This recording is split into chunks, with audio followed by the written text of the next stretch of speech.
Exercise 8.2 की सबसे important प्रमेय मध्य बिंदु प्रमेय और उसके विलोम को समझेंगे। ये प्रमेय इतनी इंपॉर्टेंट इसलिए है क्योंकि एक्सरसाइज के लगभग सारे क्वेश्चंस में इस प्रमेय का यूज होना है। तो देखते हैं कि हमारी प्रमेय क्या है। मध्य बिंदु प्रमेय कहती है कि किसी त्रिभुज की किन्हीं दो भुजाओं के मध्य बिंदुओं को मिलाने वाला रेखाखंड तीसरी भुजा के समांतर होता है और उसका आधा होता है। तो अब हम इसको मैथमेटिकल यानी गणितीय रूप में समझते हैं कि आखिर प्रमेय का कथन क्या है।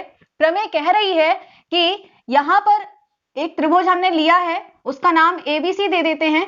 ध्यान से समझिएगा, किसी त्रिभुज की किन्हीं दो भुजाओं, तो मैं यहां पर दो भुजाएं ले लेती हूं, कोई भी एक भुजा AB ले लेते हैं और एक भुजा AC ले लेते हैं। ठीक है, इन दो भुजाओं के मध्य बिंदुओं को, तो इनका हम मान लेते हैं कि मध्य बिंदु इसका E है और इसका मध्य बिंदु F है। ठीक है, अब मध्य बिंदुओं को मिलाने वाला रेखाखंड, तो मध्य बिंदुओं को मिला देते हैं। तो ये जो रेखाखंड EF बना, ये तीसरी भुजा, तो तीसरी भुजा कौन, BC जो बची हुई है, ये तीसरी भुजा है, इसके समांतर होता है। ठीक है ना, मतलब कह सकते हैं कि जो EF है वो समांतर होता है BC के। समझ में आया, तथा उसका आधा होता है, मतलब जो EF है वो आधा होगा इस जो भुजा BC है इसके। ठीक है, ये कहा गया है इस प्रमेय में कि किसी त्रिभुज की किन्हीं दो भुजाओं, एक ये भुजा ले ली हमने और एक AC भुजा ले ली ये वाली। ठीक है, इन दोनों भुजाओं के मध्य बिंदुओं को मिलाने वाला रेखाखंड इस तीसरी भुजा BC के समांतर होता है और साथ में उसका आधा होता है। तो ये हमारी इस प्रमेय का गणितीय रूप है। इसको आपको बहुत ही अच्छे से याद रखना है क्योंकि एक्सरसाइज के क्वेश्चंस में हम इसका यूज करेंगे। आई होप कि आपको यह प्रमेय इतनी समझ में आ गई होगी। अब हम इसका विलोम समझते हैं। तो हमारी मध्य बिंदु प्रमेय का विलोम है, किसी त्रिभुज की एक भुजा के मध्य बिंदु से दूसरी भुजा के समांतर खींची गई रेखा तीसरी भुजा को समद्विभाजित करती है।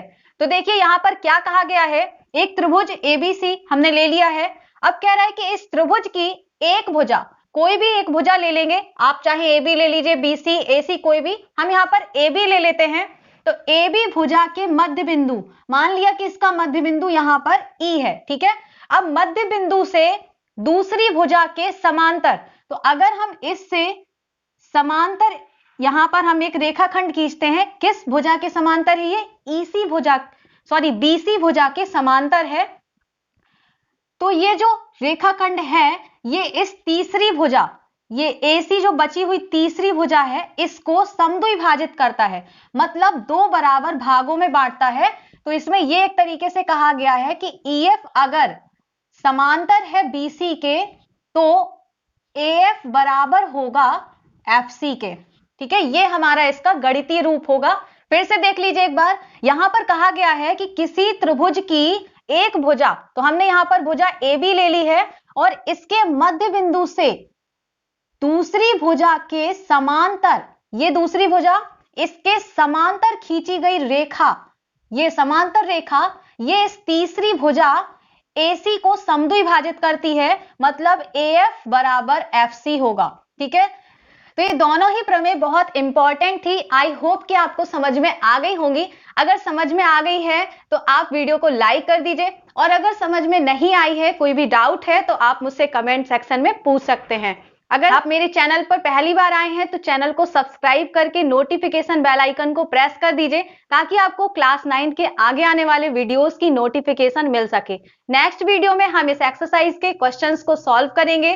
तो मिलते हैं नेक्स्ट वीडियो में। Thanks for watching this video.